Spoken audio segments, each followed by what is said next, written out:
बिस्मिल्लाहिर्रहमानिर्रहीम। Dear students, अस्सलाम वालेकुम। सिस्टम प्रोग्रामिंग कोर्स, इसमें आज हम कुछ और कॉन्सेप्ट्स देखेंगे। शेल्स और लिनक्स की फाइल टाइप्स और बेसिक शेल कमांड्स। सबसे पहले देखते हैं कि शेल क्या होता है। Shell is a program that takes commands from the keyboard and gives them to the operating system to perform। ये एक ऐसा इंटरफेस है कि जिसको यूज करते हुए यूजर कीबोर्ड के जरिए से कमांड्स लिखता है। तो ये एक कमांड लाइन इंटरफेस है जिसको यूज करते हुए यूजर कमांड्स लिखता है और उसके बाद ऑपरेटिंग सिस्टम उन कमांड्स को एग्जीक्यूट कर देता है। In the old days, it was the only user interface available on a Unix-like system such as Linux। आजकल तो हमारे पास ग्राफिकल यूजर इंटरफेस अवेलेबल है, विंडोज में भी, यूनिक्स में भी। लेकिन पहले एक वक्त था जब सिर्फ कमांड लाइन इंटरफेस होता था और ग्राफिकल यूजर इंटरफेस नहीं था उस वक्त। जी बेटा, तो पहले एक वक्त में सिर्फ कमांड लाइन इंटरफेस हुआ करता था। Nowadays we have graphical user interfaces in addition to command line interfaces। आजकल graphical user interface भी अवेलेबल हैं, command line interface भी मौजूद है। In Unix there are two major types of shells। एक है born shell और एक है C shell। ये दो इसकी major types हैं। If you are using a born type shell, the dollar character is the default prompt। Default prompt जहां पर कमांड लिखी जाती है वहां पर डॉलर साइन नजर आ रहा होता है। C shell, if you are using a C type shell, the percent character is the default prompt. ये सिर्फ उसकी डिफरेंशिएशन है। फिर फर्दर बॉर्न शेल की कई एक टाइप्स हैं। The Bourne shell has the following subcategories. Bourne shell जिसकी शॉर्ट एसएच है, Korn shell, born again shell, POSIX shell। Different types हैं born की। born एक साइंटिस्ट था जिसने फर्स्ट टाइम शेल इन्वेंट किया, शेल के ऊपर उसने काम किया। फर्स्ट टाइम born ने कंट्रीब्यूट किया था। उसके बाद है सी टाइप शेल। अब इसकी जो डिफरेंट टाइप्स हैं सी टाइप शेल की, वो सी शेल है, 10x टॉप्स सी शेल है। ये इसकी दो टाइप्स हैं। The original Unix shell was written in the mid-1970s by Stephen R. Bourne while he was at the AT&T Bell Labs in New Jersey। तो AT&T Bell Lab में born ने इसको invent किया था। वेरी फर्स्ट जो shell था तकरीबन 1970s के मिड में, 1974-5 के करीब। Born shell was the first shell to appear on Unix systems, thus it is referred to as the shell। तो इसको the shell कहा जाता है। द का वर्ड आपको पता है प्रॉपर नाउन के लिए यूज किया जाता है। File and file hierarchy in Linux. अब लिनक्स में जो डिफरेंट फाइल्स और उसकी हायरार्की है उसको हम डिस्कस करते हैं। The Linux file hierarchy structure or the file system hierarchy standard FHS defines the directory structure। हम विंडोज में जिसको फोल्डर कहते हैं उसको डायरेक्टरी भी बोला जाता है। आज भी कमांड लाइन इंटरफेसेस में CLI एनवायरनमेंट में डायरेक्टरी का वर्ड यूज किया जाता है। And directory contents in Unix like operating system, it is maintained by the Linux foundation. तो ये सारी जो डायरेक्टरी स्ट्रक्चर है वो देखते हैं कि लिनक्स में किस तरह का डायरेक्टरी स्ट्रक्चर पाया जाता है। In the FHS file system hierarchy standard, all files and directories appear under the root directory. Root इनकी पेरेंट डायरेक्टरी है, मेन डायरेक्टरी, जिसमें फर्दर बाकी सारे फोल्डर्स और फाइल्स इसके अंदर होती हैं। Even if they are stored on different physical or virtual devices, चाहे वो जाहिर बात है नेटवर्क आपको लास्ट लेक्चर में भी बताया था कि लिनक्स फर्स्ट टाइम जब इन्वेंट किया गया था तो ये नेटवर्क ऑपरेटिंग सिस्टम के तौर पे इन्वेंट किया गया। तो अगर डिफरेंट डायरेक्टरीज हमारी मुख्तलिफ फिजिकल लोकेशंस पर भी पड़ी हो एक लिनक्स ओएस के अंडर, तो तब भी वो रूट के अंडर ही आएगी, तब भी उनका जो मेन डायरेक्टरी है वो रूट ही होगा। अब ये देखें यहाँ पर इस डायग्राम से आपको आइडिया हो रहा है कि ये रूट डायरेक्टरी है मेन, और इसको फॉरवर्ड स्लैश से भी रिप्रेजेंट किया जाता है, और इसके अंडर ये सारी डिफरेंट डायरेक्टरीज आती हैं।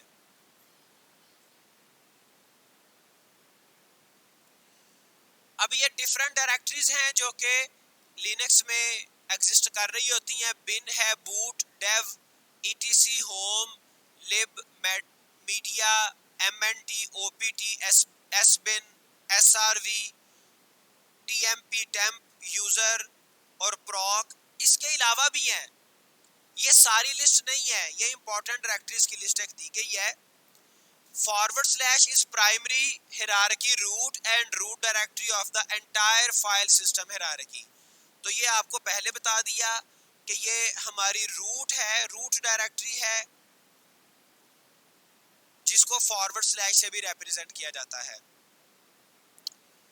सबसे पहले आ गया root, primary hierarchy root and root directory of the entire file system hierarchy. ये सबसे मेजर डायरेक्टरी है, सबसे मेन डायरेक्टरी है। Every single file and directory starts from the root directory. उसको रूट से ही, उसका क्वालिफाइड जो एड्रेस है वो रूट से ही शुरू होगा, रूट से ही उसको रेफर किया जाता है। The only root user has the right to write under this directory. सिर्फ जो मेन यूजर है, रूट यूजर, वो ही इस डायरेक्टरी के अंदर लिखने का एडमिनिस्ट्रेटिव राइट्स रखता है। Root is the root user's home directory which is not the same as this. अब ये मेन रूट डायरेक्टरी को रेफर करता है, और ये जो फॉरवर्ड स्लैश रूट है ये दोनों डिफरेंट है, ये फर्दर सेपरेट एक डायरेक्टरी है। Forward slash root is the root user's home directory, ये जो हमारा एडमिनिस्ट्रेटर है, यूजर नेम्ड रूट, उसकी होम डायरेक्टरी है, और बाकी सारी फर्दर डायरेक्टरीज इस रूट के अंडर आएगी। इसके अलावा बिन है जिसमें डिफरेंट बाइनरी फाइल्स सेव होती हैं, essential command binaries that need to be available in single user mode for all users. For example cat, ls, cp, different ये इसकी कमांड्स हैं। कंटेन बाइनरी एग्जीक्यूटेबल, ये बाइनरीज जो हैं ये एग्जीक्यूटेबल फाइल्स होती हैं। Common Linux commands you need to use in single user modes are located under this directory. इस डायरेक्टरी के अंदर ही सारी जो कॉमन कमांड्स हैं डिफरेंट ऑपरेशंस परफॉर्म करने के लिए, फर्दर डायरेक्टरीज बनाने के लिए, फाइल्स बनाने के लिए, डायरेक्टरीज को डिलीट करने के लिए डिफरेंट जो कमांड्स हैं, जैसे हम ग्राफिकल यूजर इंटरफेस में भी काम करते हैं, फोल्डर बना लेते हैं, फोल्डर को डिलीट कर देते हैं, फाइल बना लेते हैं, वो सारे यहाँ पर लिनक्स में कमांड्स के जरिए से काम होंगे। तो ये सारी कमांड्स इस बिन डायरेक्टरी के अंदर वर्क कर रही होती हैं, इसके साथ लोकेट की जा रही होती हैं। Commands used by all users of the system are located here. For example ps, ls, ping, grep, cp, ये सारी कमांड्स भी इस बिन डायरेक्टरी के अंदर एग्जिस्ट कर रही होती हैं। उसके बाद थर्ड डायरेक्टरी है boot. Boot loader files, for example kernels, init, rd, ये फाइल्स इसमें बूट डायरेक्टरी में एग्जिस्ट कर रही होती हैं। Kernel, init, rd, vm, linux, grub files are located under boot, जो कि बूट करवाती हैं सिस्टम को। उसके बाद है dev device files, essential device files, for example dev, null। These include terminal devices, USB और any device attached। जो भी हमारे पास devices या different terminals, dump terminals attach होंगे, वो यहाँ पर रिप्रेजेंट हो रहे होंगे। जैसे ये देखिए डेव। अब इन डायरेक्टरीज के अंडर अगर कोई और डायरेक्टरी भी है, फर्दर सब डायरेक्टरी, तो उसको फॉरवर्ड स्लैश के साथ रिप्रेजेंट किया जाता है, tty1। या फिर एक और एग्जांपल, ये जो पहले वाला फॉरवर्ड स्लैश है, ये आपको बताया रूट को रिप्रेजेंट करता है। डेव की डायरेक्टरी है, फिर डेव के अंडर यूएसबी, ये उसका कोई टाइटल है, यूएसबी mon 0 डेव डायरेक्टरी है। उसके बाद है etc, host specific system wide configuration files. इसमें कुछ कॉन्फ़िगरेशन फाइल्स आ जाती हैं, different settings, contains configuration files required by all programs. This also contains startup and shutdown shell scripts used to start or stop individual programs. Scripts हमारे पास script जो है ये हमारे पास return code होता है जो कि डिफरेंट एक्शंस, फंक्शंस परफॉर्म करवाने के लिए एग्जीक्यूट किया जाता है। और इसमें कॉन्फ़िगरेशन फाइल्स के साथ साथ कुछ startup and shutdown shell scripts भी अवेलेबल होते हैं जो कि डिफरेंट प्रोग्राम्स को स्टार्ट या स्टॉप करवाने के लिए यूज किए जाते हैं। जैसे ये देखिए etc, अगेन ये हमारी रूट डायरेक्टरी, etc डायरेक्टरी, उसमें ये कॉन्फ़िगरेशन फाइल का नाम है resolve.config, एक और logrotate.config। तो ये इसमें डिफरेंट कॉन्फ़िगरेशन फाइल्स आती हैं etc डायरेक्टरी में। उसके बाद इसमें फर्दर जो इंपॉर्टेंट डायरेक्टरीज हैं, etc में एक opt, फर्दर एक डायरेक्टरी आ जाती है, subfolder, subdirectory, configuration files for add on packages, जो पैकेजेस हम कुछ एडिशनल इंक्लूड करवाते हैं, that are stored in opt, optional, additional, etc SGML standard generalized markup language configuration files इसमें भी आती हैं, such as catalogue for software that process SGML। फिर etc X11 configuration files for the X windows system version 11, ये Windows की कुछ files इसमें आ जाती हैं, कॉन्फ़िगरेशन फाइल्स। फिर XML डायरेक्टरी है, सब directory, configuration files such as catalog for software that processes XML का थोड़ा सा आपको कल भी बताया था। उसके बाद होम डायरेक्टरी है, users home directories containing saved files, personal setting, home directories for all users to store their personal files, users अपनी पर्सनल जो उनकी फाइल्स हैं वो यहाँ पे होम डायरेक्टरी में सेव कर सकते हैं। जैसा कि हमने देखा था ये multitasking, multi user operating system है, तो इसमें डिफरेंट जो यूजर्स हैं वो सारे अपनी फाइल्स यहाँ पे directories, further sub directories home directory में सेव करते हैं। जैसे ये देखें होम डायरेक्टरी है, उसके अंदर कोई एक यूजर है, उसने अपनी डायरेक्टरी बनाई हुई है, फिर कोई एक और यूजर है, उसने अपनी डायरेक्टरी बनाई हुई है। उसके बाद है lib directory libraries essential for the binaries in bin and sbin।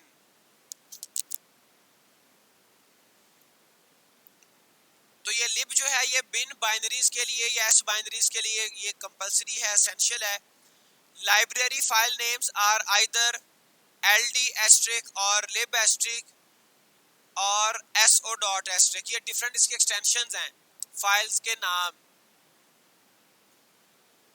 Example ld-2.11.1.so, ये इसकी जो एक्सटेंशन है ये बताती है कि ये लाइब्रेरी फाइल है। इसके एंड पे या तो .so आएगा या फिर lib आएगा या ld आएगा फाइल्स के एंड पे। जैसे ये देखें यहाँ पर भी .so आ रहा है। Media mount points for removable media such as CD-ROMs, जो हम एक्सटर्नल मीडियाज अटैच करते हैं वो माउंट अनमाउंट होते हैं, जब माउंट हो जाएं तब हम उनको यूज कर सकते हैं। तो वो सारा जो मीडिया है, वो सारे जो एक्सटर्नल मीडियम्स हैं वो मीडिया डायरेक्टरी के अंदर रिप्रेजेंट हो रहे होते हैं। और ये कब आया, ये FHS 2.3 वर्जन के बाद ये मीडिया डायरेक्टरी आई। यहाँ से ये भी आइडिया आता है कि कुछ डायरेक्टरीज लेटेस्ट वर्जन्स में ज्यादा होंगी, शायद कुछ डायरेक्टरीज डेप्रिकेटेड हो गई हो, प्रीवियस वर्जन्स में हो, बाद में इंक्लूड ना की गई, उनको मॉडिफाई कर दिया गया हो।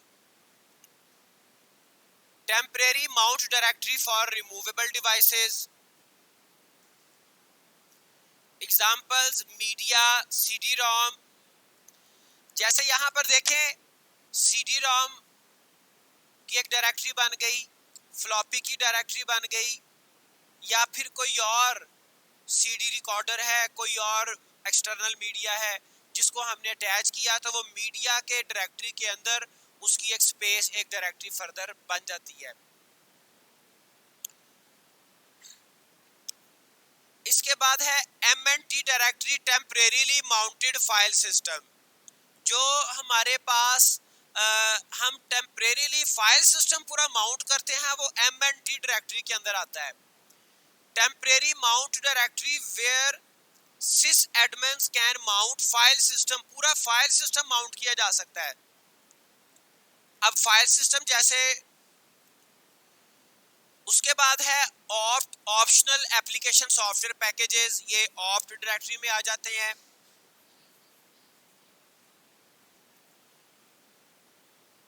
अब ये जो पैकेजेस हैं, contains add on applications from individual vendors. Add on हमारे पास वो एप्लीकेशंस हैं जो कि एडिशनल फंक्शनैलिटी प्रोवाइड करने के लिए हम यूज करते हैं। Add on applications should be installed under either opt और ऑप्ट के अंडर कोई सब डायरेक्टरी बना दी जाती है। ठीक है जी, ऑप्शनल ऑप्ट डायरेक्टरी है, उसके अंडर डायरेक्टली या फिर फर्दर कोई सब डायरेक्टरी बना के वहां पर हम different add on application install कर सकते हैं। उसके बाद है SBIN, एसेंशियल सिस्टम बाइनरीज। ये बाइनरी फाइल्स हैं, लेकिन सिस्टम बाइनरीज, बाइनरीज बिन पहले भी एक हमने डायरेक्टरी देखी है जहां पर एग्जीक्यूटेबल फाइल्स आती हैं। SBIN में सिस्टम एग्जीक्यूटेबल फाइल्स आएंगी। Essential system binaries for example FSC के इनिट, राउट, ये डिफरेंट इसकी extensions हैं। Just like bin, SBIN also contains binary executables. The Linux commands located under this directory are used typically by system administrator. अब देखें जैसे ये system हमारे पास binaries हैं तो इसको सिस्टम एडमिनिस्ट्रेटर ही यूज कर रहा है for system maintenance purpose. Example IP tables, IP internet protocol, reboot, fdisk, fconfig, sweapon, sweapon, ये डिफरेंट इसकी कमांड्स हैं जो कि सिस्टम की कॉन्फ़िगरेशन या सिस्टम की फाइल्स को एग्जीक्यूट करवाने के लिए सिर्फ सिस्टम एडमिनिस्ट्रेटर ही इनको यूज करता है।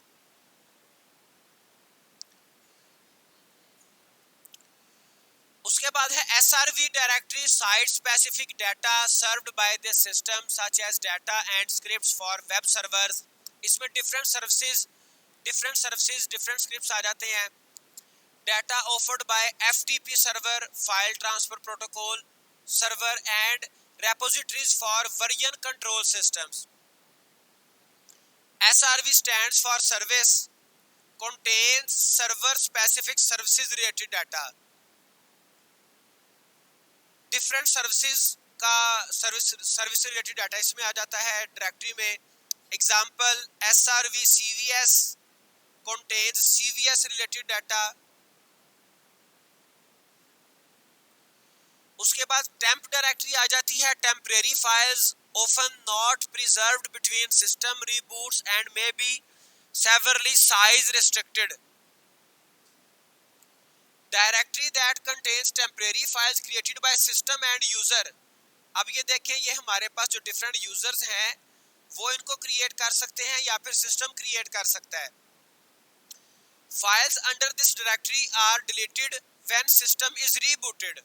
जब सिस्टम रीबूट होगा तो वो यूजर ओरिएंटेड उसमें फाइल्स माउंट होंगी, उसमें डिस्प्ले होगी। फिर यूजर है USR, secondary hierarchy for read only user data. अब ये यूजर डाटा के लिए एक सेकेंडरी, कुछ प्राइमरी डायरेक्टरीज हैं, कुछ सेकेंडरी डायरेक्टरीज हैं। contains the majority of multi-user utilities and application। जैसे ये जो लिनक्स है विंडोज की तरह से मल्टी यूजर है, लेकिन विंडोज से ज्यादा सिक्योर है, तो इसमें जो डिफरेंट यूजर्स का डाटा है वो इस डायरेक्टरी के अंदर सेव होता है। contains binaries, libraries, documentation and source code for second level programs। अब ये देखिए यहाँ पर भी बाइनरीज आ रही हैं। अब जो आपका क्वेश्चन था, जो आपने कहा था कि यूएसआर डायरेक्टरी के अंडर बिन और एसबिन आता है, यहाँ पर देखें यूजर, ये जो यूएसआर डायरेक्टरी है इसके अंडर डिफरेंट जो टाइप के फाइल्स सेव होती हैं, उसमें बाइनरीज भी हैं, लाइब्रेरीज, डॉक्यूमेंटेशन, सोर्स कोड वगैरह आ जाते हैं। अब आगे यूएसआर में फर्दर सब डायरेक्टरी है बिन, नॉन एसेंशियल कमांड बाइनरीज। अब ये जो बिन है इसमें नॉन एसेंशियल बाइनरीज हैं। डेफिनेटली हमारे पास दो तरह की डिफरेंट बाइनरीज होंगी, यूजर ओरिएंटेड जो कि शायद सिस्टम को चलाने के लिए कंपलसरी नहीं होगी, फिर सिस्टम बाइनरीज हैं, सिस्टम की यूटिलिटीज हैं, सिस्टम के कुछ कमांड्स होंगे जो कि सिस्टम को चलाने के लिए यूज की जा रही होंगी, वो कंपलसरी होंगी। तो ये नॉन एसेंशियल कमांड्स हैं। Not needed in single user mode for all users, ये ऑप्शनल होंगी। उसके बाद इसके फर्दर कुछ और भी डायरेक्टरीज हैं यूजर्स में, user sbin, non essential system binaries, जो कि स्पेसिफिक यूजर के लिए सिस्टम की सेटिंग जिसमें मौजूद हो सकती है। For example Demons for various network services. अब डेमन्स कल भी आपको बताया था, ये बैकएंड सर्विसेज, बैकएंड सॉफ्टवेयर्स होते हैं जो कि बैकएंड पे चल रहे होते हैं, किसी भी मेन प्रोग्राम, मेन फंक्शन के साथ उसके बैकएंड पे चल रहे होते हैं। फिर एक लिब की डायरेक्टरी है, यूजर की सब डायरेक्टरी है, ये contains libraries for user bin and user sbin, ये उसकी लाइब्रेरीज आ जाती हैं डिफरेंट। फिर उसके बाद लोकल की सब डायरेक्टरी है यूजर डायरेक्टरी के अंदर, ये tertiary hierarchy for local data specific to this host, जो करंट यूजर होगा उसका लोकल डाटा के लिए। Typically has further sub directories bin lib share, इसमें फर्दर सब डायरेक्टरीज भी हो सकती हैं। उसके बाद फिर सोर्स सब डायरेक्टरी आ गई, holds the Linux kernel sources, header files and documentations। तो ये यूजर की डायरेक्टरी है। उसके बाद आ गई variable var, variable files, files whose content is expected to continually change during normal operation of the system such as logs, spool files and temporary email files। अब ये different files हैं जो कि फ्रीक्वेंटली चेंज होती हैं। Log हमारे पास वो फाइल है जिसमें कोई भी कोई मेजर ऑपरेशन परफॉर्म होता है, उसमें राइट हो जाता है कि इस वक्त क्या एक्शन परफॉर्म किया गया। अगर लेटर ऑन हमें कोई चेंजिंग्स करनी है या फिर हमें व्यू करना है, ओवरव्यू लेना है कि हमने प्रीवियस या किसी और यूजर ने प्रीवियसली कौन कौन से एक्शंस परफॉर्म किए थे, तो लॉग फाइल से देखा जा सकता है। फिर उसके बाद प्रॉक है, virtual file system providing process and kernel information as files generally automatically generated and populated by the system on the fly। जब सिस्टम हमारा बूट करता है उस वक्त क्रिएट हो जाता है। contains information about system process, this is a pseudo file system, contains information about running processes। for example ये देखें proc में फर्दर PID प्रोसेस आईडी है, directory contains information about the process with that particular PID। जो भी हमारे process run कर रहे होंगे उन सब का जो इंडिविजुअल है ID वो मेंटेन हो रहा होगा, यूनिक ID हर प्रोसेस का। और जब प्रोसेस फिनिश हो जाएगा, किल हो जाएगा, उस वक्त वो ID उसका वेकेंट हो जाएगा। This is virtual file system with text information about system resources, for example, proc, uptime.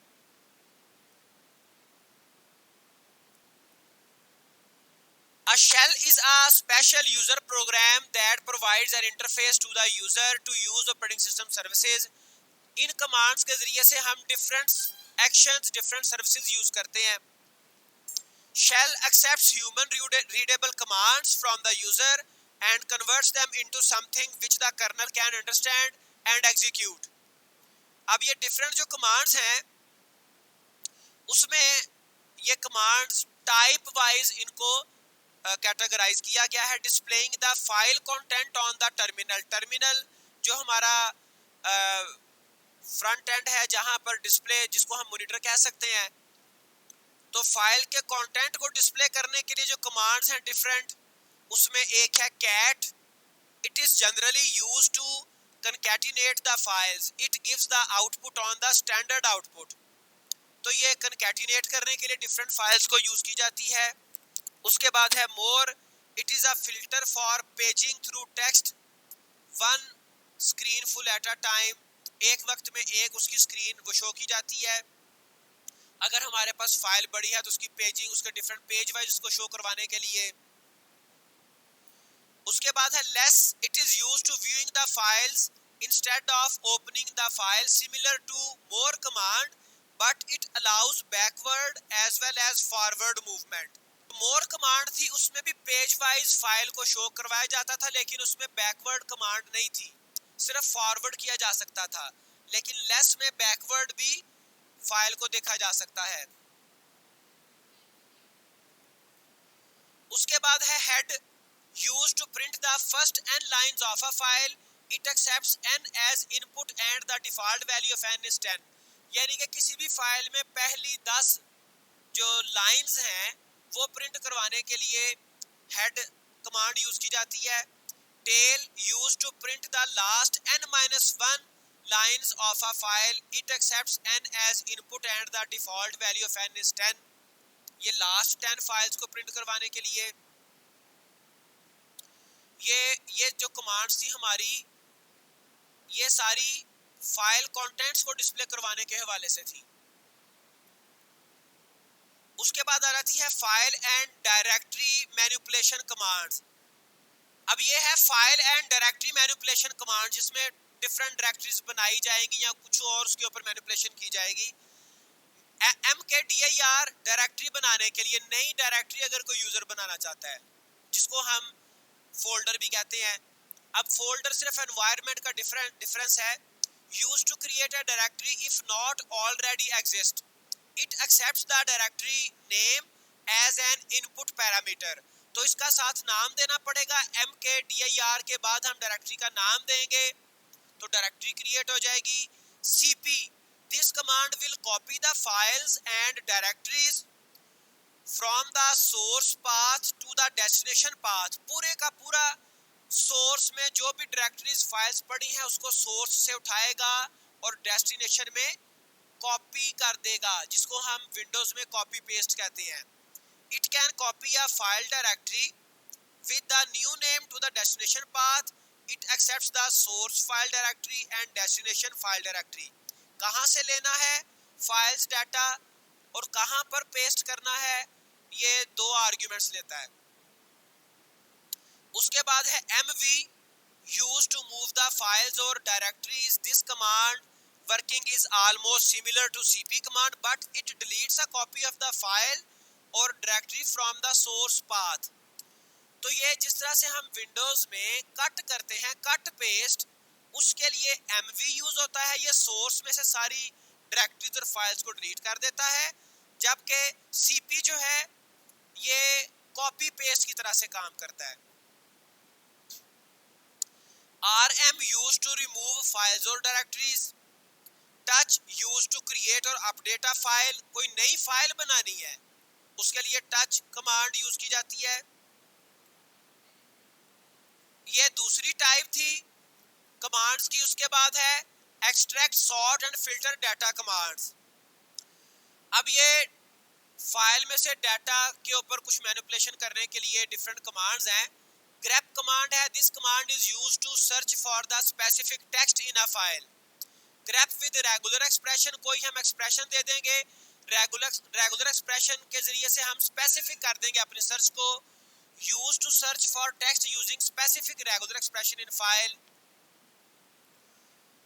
sort, this command is used to sort the contents of file।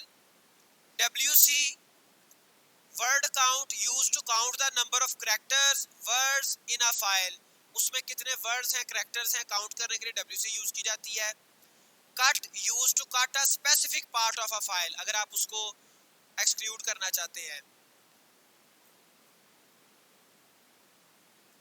उसके बाद है basic terminal navigation commands. ls to get the list of all the files or folders। ls, अब ये इसके साथ wild card use हो गया। Optional flags are added to ls to modify default behavior, listing contents in extended form। -l is used for long output। ls a list of all files including the hidden files and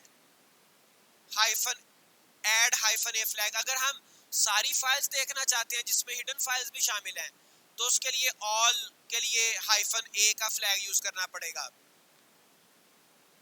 cd है use to change the directory, अगर हम currently जिस directory में मौजूद हैं अगर उस directory को हम चेंज करना चाहते हैं तो cd कमांड यूज की जाती है।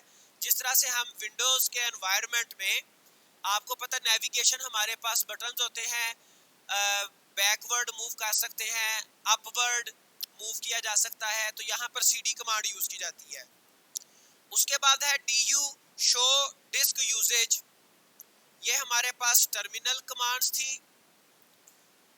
और उसके अलावा pwd show the present working directory, pwd present working directory. man use to show the manual of any command present in Linux, किसी भी कमांड को किस पर्पस के लिए यूज किया जाता है उसका मैनुअल man के साथ इसके बाद कमांड का नाम देना पड़ेगा। rmdir, it is used to delete a directory if it is empty, अगर empty है तो फिर आप remove rmdir से उसको रिमूव कर सकते हैं, अगर empty नहीं है फिर कैसे करेंगे। उसके बाद है ये लिंक क्रिएट करने के लिए in file 1 file 2 physical link create कर देता है, 2 डायरेक्टरीज का, 2 फाइल्स का। इन -s फाइल 1 फाइल 2 ये सिंबॉलिक लिंक क्रिएट करता है। Locate, it is used to locate a file in Linux system, find out करने के लिए। echo, this command helps us move some data usually text into a file, अगर हम data move करवाना चाह रहे हैं, डाटा राइट करवाना चाह रहे हैं फाइल में। df is used to see the available disk space in each of the partitions in your system, different जो हमारे पास डायरेक्टरी जो हमारी ड्राइव है उसकी पार्टीशंस हैं उसकी स्पेस को देखने के लिए। tar used to work with the tarbals और file compressed in a tarball archive, जो हमारी आर्काइव फाइल्स हैं उनको देखने के लिए। और यहाँ तक ये डिफरेंट हमारी शेल कमांड्स थी और आज का लेक्चर भी साथ ही हमारा वाइंड अप।